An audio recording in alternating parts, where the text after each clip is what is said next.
Hello student, আজকে আমি BCom first সেমিস্টারের মাইক্রো ইকোনমিক্স ওয়ানের এলাস্টিসিটি অফ ডিমান্ড অর্থাৎ চাহিদার স্থিতিস্থাপকতা থেকে যে ছোট ছোট প্রবলেম আসে সেগুলো নিয়ে আলোচনা করব।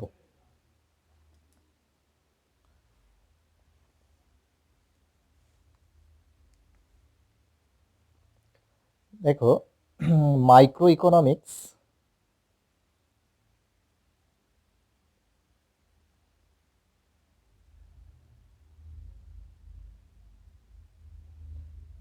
ইকোনমিক্স ওয়ান অ্যান্ড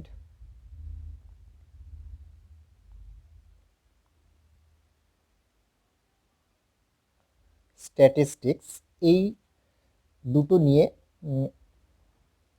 একটা পেপার আছে 50-50। এটা হচ্ছে কমন পেপার।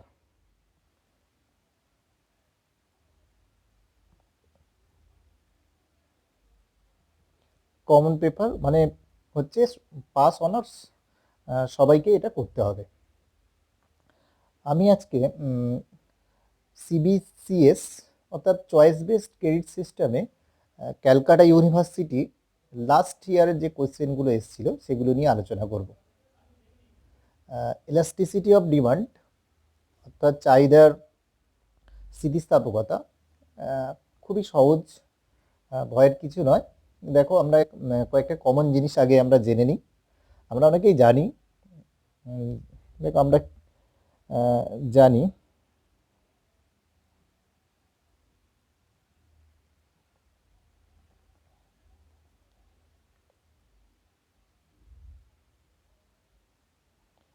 আমরা জানি সাধারণত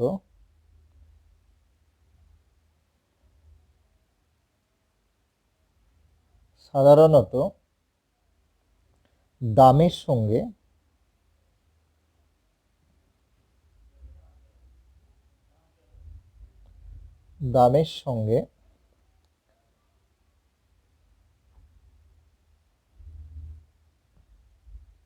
চাহিদার একটি বিপরীতমুখী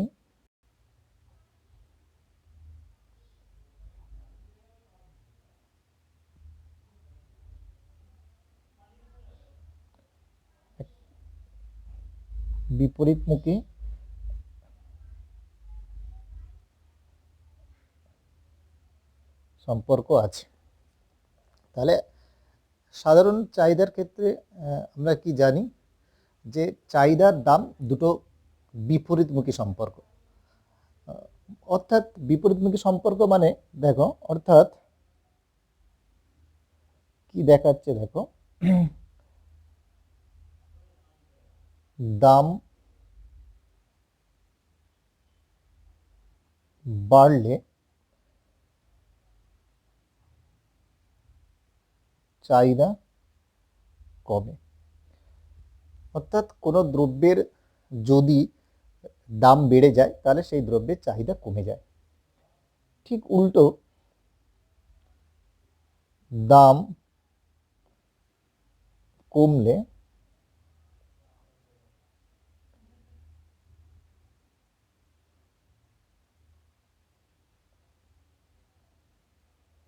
চাহিদা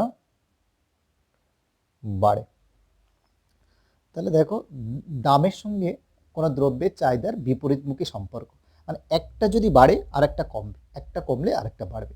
তাহলে দাম বাড়লে চাহিদা কমে যায় আর দাম কমলে চাহিদা বাড়ে। এটা আমরা জানি চাহিদার সূত্র বা নিয়ম। যাই হোক, আমরা আজকে ইলাস্টিসিটি অফ ডিমান্ড বা চাহিদার স্থিতিস্থাপকতা নিয়ে আলোচনা করব। দেখো, এটা জানতে হবে, তার জন্য আমি একটু জাস্ট টাচ করলাম এটা। দেখো, মেন জিনিসে আসি আমি। দামের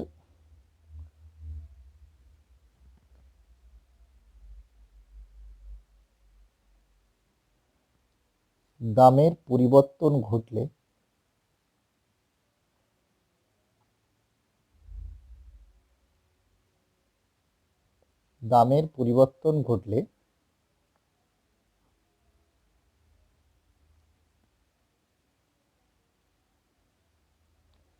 চাহিদাতে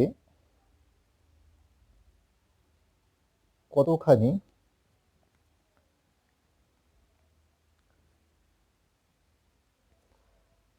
পরিবর্তন হয়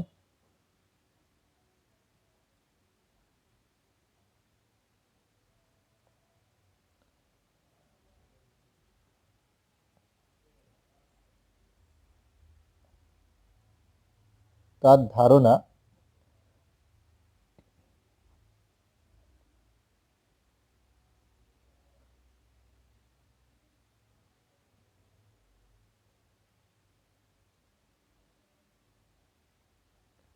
চাহিদার স্থিতিস্থাপকতা থেকে পাওয়া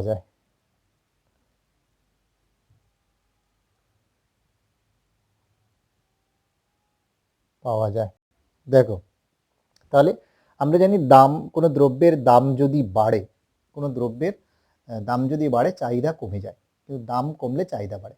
এবারে কতটা দাম বাড়ছে, কতটা চাহিদা কমছে, বা কতটা দাম বাড়লে কতটা চাহিদা কমছে, সেই পরিবর্তনটা আমরা চাহিদার স্থিতিস্থাপকতার সাহায্যে জানতে পারি। তাহলে দামের পরিবর্তন ঘটলে চাহিদাতে কতখানি পরিবর্তন হয় তার ধারণা চাহিদার স্থিতিস্থাপকতা থেকে পাওয়া যায়, যেটাকে আমরা প্রাইস এলাস্টিসিটি অফ ডিমান্ড বলি। দেখো, এই প্রাইস এলাস্টিসিটি অফ ডিমান্ড বা চাহিদার দামগত স্থিতিস্থাপকতা নির্ধারণ করতে গেলে একটা সূত্র আছে। তাহলে দামের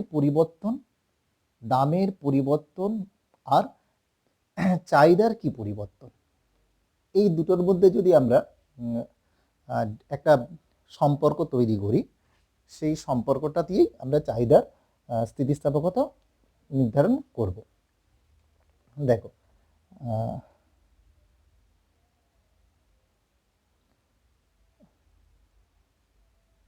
চাহিদার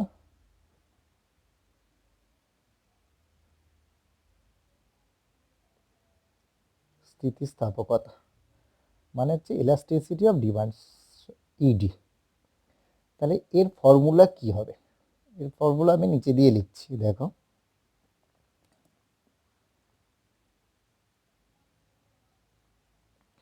তাহলে মেন কি হচ্ছে, চাহিদার পরিবর্তন হচ্ছে। তাহলে চাহিদার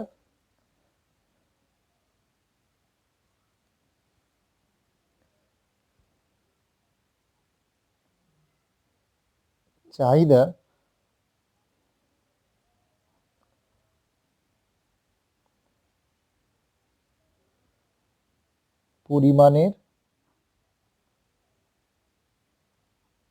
পরিবর্তন ডিভাইডেড বাই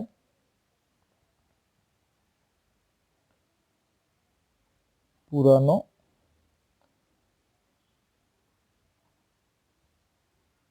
চাহিদার পরিমাণ। তাহলে কি চাহিদার কতটা পরিবর্তন হচ্ছে আর আগে যে চাহিদাটা ছিল তার ভাগফল। চাহিদার পরিমাণের পরিবর্তন ডিভাইড বাই পুরনো চাহিদা, মানে আগে যে পরিমাণ চাহিদা ছিল সেই চাহিদা, আর এখন কতটা পরিবর্তন ঘটেছে সেটা, ডিভাইডেড বাই পুরোটা হোল ডিভাইডেড বাই দামের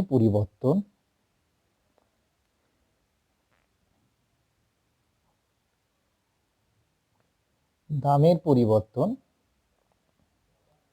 ডিভাইডেড বাই পুরানো দাম, মানে আগের দাম। এটাই হচ্ছে চাহিদা স্থিতিস্থাপকতার ফর্মুলা। এটাকে আমরা অনেক সংক্ষেপে নিয়ে আসবো। দেখো, পরিবর্তন সবসময় ডেল দিয়ে সূচিত করা হয়, ডেল্টা দিয়ে। পরিবর্তন কি দিয়ে দেখানো হয়? ডেল্টা দিয়ে দেখানো হয়। দেখো, তাহলে চাহিদার পরিমাণের পরিবর্তনকে আমরা কি দিয়ে, ডেল কিউ। পরিবর্তন মানে ডেল কিউ, আর পুরনো চাহিদা মানে হচ্ছে জাস্ট কিউ। তাহলে চাহিদার পরিমাণের পরিবর্তন হচ্ছে ডেল কিউ, আর পুরনো চাহিদা হচ্ছে অনলি কিউ। তাহলে দামের পরিবর্তন হচ্ছে কি, ডেল পি, আর আগে যে দাম ছিল সেটা হচ্ছে শুধু পি। এটাকে যদি ফর্মুলা তৈরি করা হয় তাহলে কি হবে, ডেল, দেখো ডেল কিউ বাই কিউ, আর নিচে যেটা থাকে হরে যেটা থাকে সেটা উল্টে যায়, তাহলে পি বাই ডেল পি। এটাকে সাজালে কি পাওয়া যায় দেখো, del Q by del P into P by Q. এই এই এটা হচ্ছে মেন ফর্মুলা আমাদের আসছে আরও। এইটা হচ্ছে চাহিদা স্থিতিস্থাপকতার ফর্মুলা।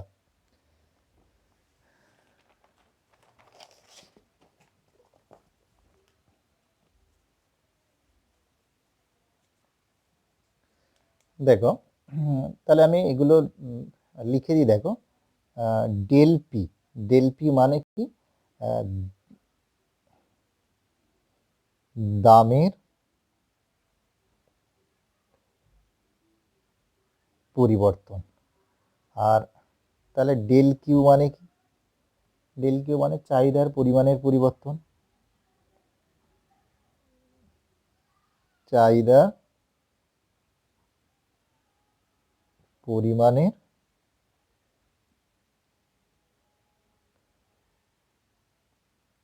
পরিবর্তন। আর শুধু পি, অনলি পি হচ্ছে কি, পুরনো দাম, পুরানো দাম, আগের যে প্রাইস ছিল সেটা। আর কিউ মানে হচ্ছে পুরনো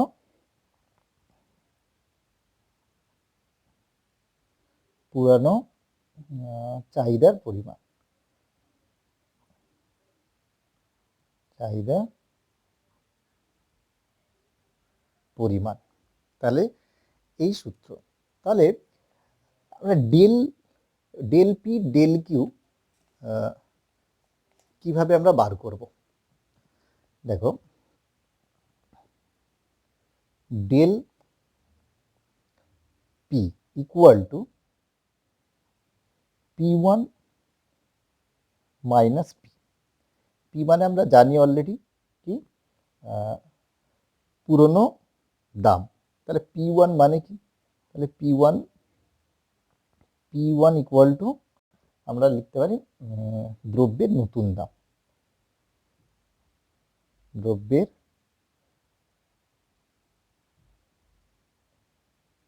নতুন দাম।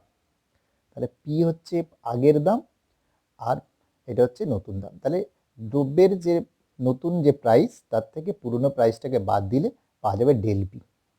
সেম দেখো ডেল কিউ, তাহলে কি হবে, কিউ ওয়ান মাইনাস কিউ মানে কি হবে, তাহলে কিউ মানে আমরা জানি পুরনো চাহিদার পরিমাণ, তাহলে কিউ ওয়ান মানে কি হবে, নতুন চাহিদার পরিমাণ, নতুন চাহিদার পরিমাণ। তাহলে হচ্ছে এই হচ্ছে সূত্র। এবার একটা জিনিস আমি বলি যে আমরা জানি যে দামের সঙ্গে চাহিদার একটা বিপরীতমুখী সম্পর্ক, তার জন্য সবসময় চাহিদার স্থিতিস্থাপকতা ঋণাত্মক হয়। চাহিদার স্থিতিস্থাপকতাকে কী বলা হয়, ঋণাত্মক ধরা হয়। আমি লিখে দিচ্ছি, দেখো স্টার দিয়ে লিখে দিই, দামের সঙ্গে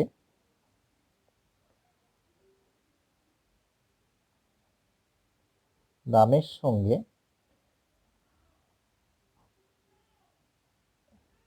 চাহিদার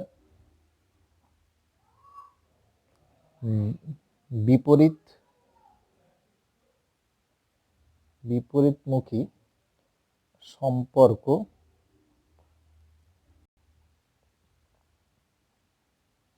বলে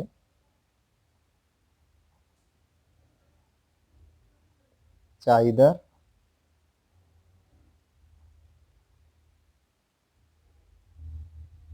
স্থিতিস্থাপকতার মান ঋণাত্মক, ঋণাত্মক হয়। এটাকে তোমরা ভালো করে মনে রাখবে। এবার দেখো এইটা একটা মানে পদ্ধতি, আর একটা পদ্ধতিতে চাহিদার স্থিতিস্থাপকতা নির্ধারণ করা যায়। দেখো আমি দেখিয়ে দিচ্ছি, দেখো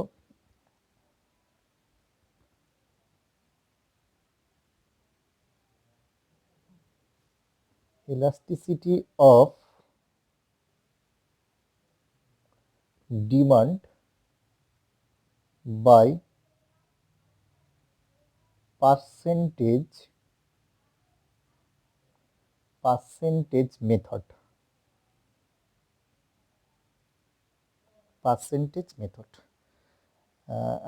এটা প্রাইস ইলাস্টিসিটিও বলা যায়, লিখে দিই প্রাইস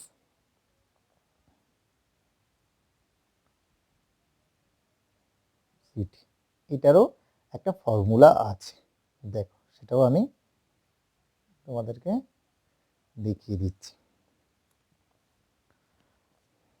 দেখো পার্সেন্টেজ চেঞ্জেস বা percentage change in demand means এখানে quantity divided by percentage change in price, মানে এটা অ্যামাউন্টে হবে আর কি।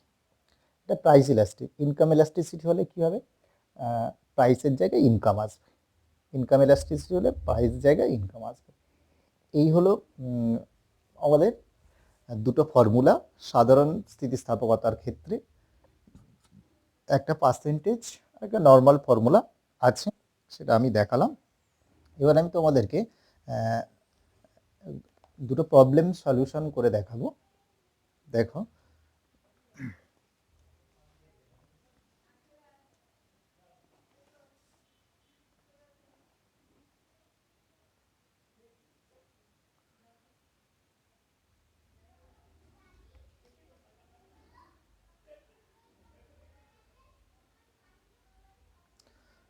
দেখো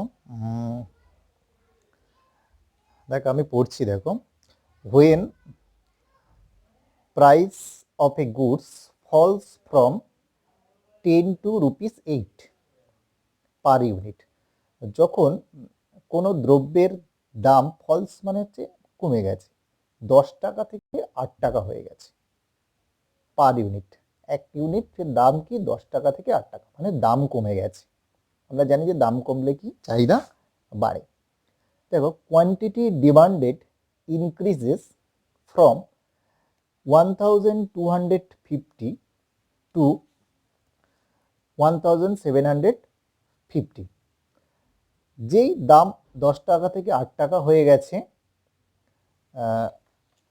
সঙ্গে সঙ্গে তোমার ডিমান্ডও বেড়ে গেছে, 1250 ছিল হয়ে গেছে 1750 unit. Find absolute value of price elasticity. এখানটা একটু বলার আছে, অ্যাবসোলুট মানে যে চরম মান বার করতে বলেছে, চরম স্থিতিস্থাপকতা, চরম দামগত স্থিতিস্থাপকতা। তাহলে দেখো আমাদের ফর্মুলাতে এখানে কি কি দেওয়া আছে, দুটো দাম দেওয়া আছে আর দুটো কোয়ান্টিটি দেওয়া আছে। দেখো আচ্ছা ফার্স্ট দেখো পি দেওয়া আছে। পি মানে হচ্ছে দ্রব্যের আগের দাম কি ছিল, দ্রব্যের আগের দাম ছিল কত, ₹10, 10 টাকা ছিল, আর এখন নতুন দাম হয়ে গেছে 8 টাকা, মানে দাম কমে গিয়ে 8 টাকা হয়েছে। তাহলে পি P1 হচ্ছে কত, ₹8। তাহলে আমরা এখান থেকে ডেল পি বার করতে পারবো। ডেল পি মিনস দামের পরিবর্তন, দামের পরিবর্তন মানে কি P1 মাইনাস পি।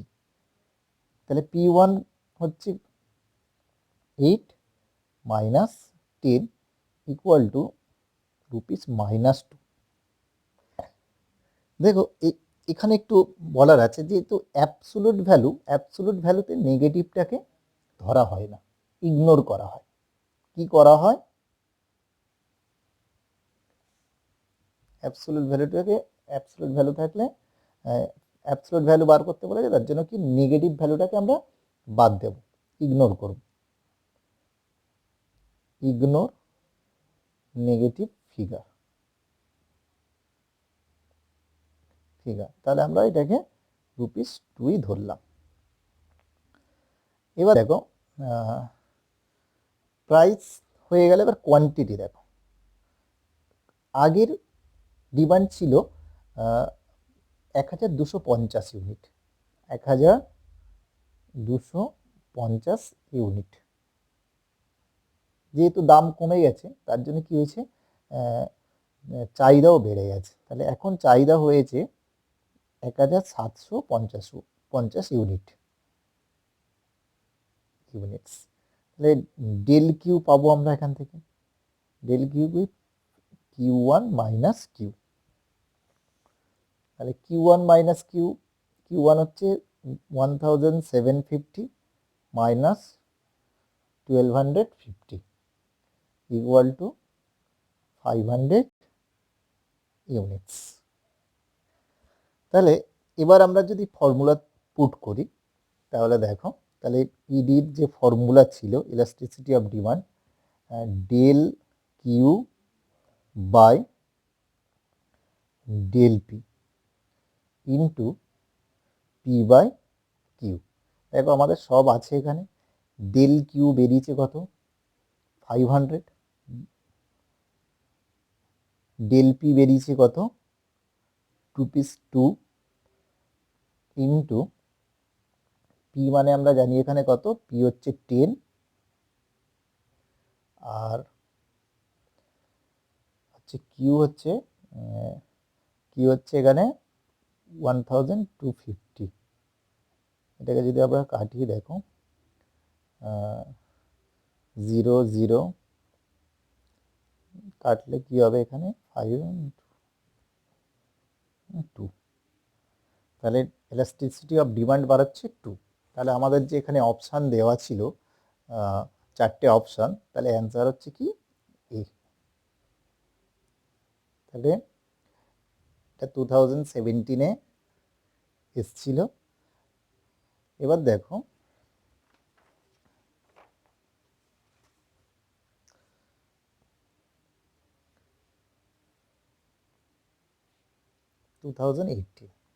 এইটিনে কি এসছিল দেখো, when the income of the consumers rises by 10%, 10% rise করেছে মানে বেড়ে গেছে, the quantity of commodity decrease from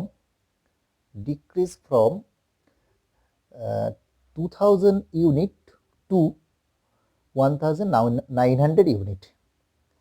একটা মজার জিনিস দেখো, ইনকাম বেড়ে গেছে, ইনকাম বাড়লে সাধারণত কি হয়, চাহিদা বেড়ে যায় মানুষের, কিন্তু এখানে কি হয়েছে, চাহিদা কমে গেছে, 2000 ইউনিট ছিল সেখান থেকে হয়ে গেছে 1900 ইউনিট। তাহলে এটা অ্যাকচুয়ালি ইনফিরিয়ার গুডসের ক্ষেত্রে হয়েছে, নিকৃষ্ট দ্রব্যের ক্ষেত্রে কি হয়, মানুষের আয় বেড়ে গেলে সেই দ্রব্যটা আর বেশি কেনে না, এটা একটা ইনফিরিয়ার গুডসের প্রবলেম আছে আর কি। What is the income elasticity demand for this commodity? তাহলে এই যে প্রবলেম আছে এর ইনকাম ইলাস্টিসিটি বার করতে বলেছে, ইনকাম ইলাস্টিসিটি আমাদের বার করতে বলেছে। দেখো এখানে দেওয়া আছে, দেখো income of the consumer rises 10%, বেড়ে গেছে 10%, তাহলে চেঞ্জ হয়েছে 10%, তাহলে পার্সেন্টেজ চেঞ্জ ইন ইনকাম হয়েছে কত, 10%। দেখো তাহলে কি দেওয়া আছে, দেখো এখানে কোয়ান্টিটি দেওয়া আছে, কিউ দেওয়া আছে, কিউ মানে হচ্ছে আগের কত চাহিদা ছিল, আগের ডিমান্ড কত ছিল, আগে ছিল কত 2000 ইউনিট, 2000 ইউনিট, এখন কি হয়ে গেছে Q1 এখন হয়ে গেছে 1900 ইউনিট। ফলস করে গেছে, কমে গেছে। তাহলে কি আমরা তাহলে এখান থেকে কতটা পরিবর্তন হয়েছে দেখো, ডেল কিউ পরিবর্তন হয়েছে তোমার কিউ ওয়ান মাইনাস কিউ, তাহলে কিউ ওয়ান হচ্ছে 1900 আর এখানে হচ্ছে কিউ হচ্ছে 2000, তাহলে হয়েছে হচ্ছে -100। তাহলে এখান থেকে আমরা কতটা পার্সেন্টেজ চেঞ্জ হয়েছে আমরা বার করব, কতটা পার্সেন্টেজ চেঞ্জ হয়েছে। তাহলে কি করব দেখো, percentage change in demand, demand আর কোয়ান্টিটি হতে পারে, কোয়ান্টিটি। তাহলে এটা কিউ করা যাবে Q one minus Q divide by Q one into 100, এই ফর্মুলাটায় ফেললে হবে। দেখো আমরা জানি অলরেডি কিউ ওয়ান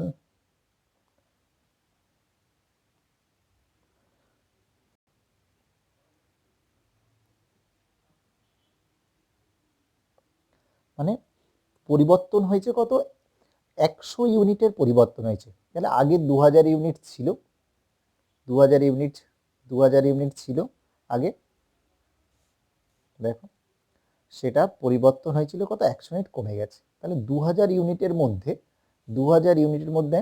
100 ইউনিট কমেছে, তাহলে 100-র মধ্যে কত, পার্সেন্টেজ মিনস 100-র মধ্যে, তাহলে 100-এর মধ্যে কত দেখো, যদি করো তবে এখানে -5% আসবে, -5%। আচ্ছা, এখানে যেহেতু এটা ইনফেরিয়র গুডসের প্রবলেম, সেহেতু elasticity of demand, income elasticity মাইনাসে আসবে, নেগেটিভ আসবে সবসময়। দেখো তাহলে আমরা অলরেডি এখানে আমরা 10% ইনকাম রাইজ করেছে, মানে চেঞ্জ আমরা বুঝতে পেরেছি। তাহলে ফর্মুলা অনুযায়ী কি হবে, ED equal to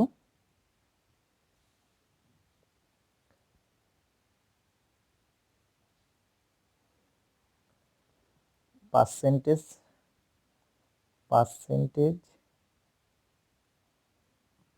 change in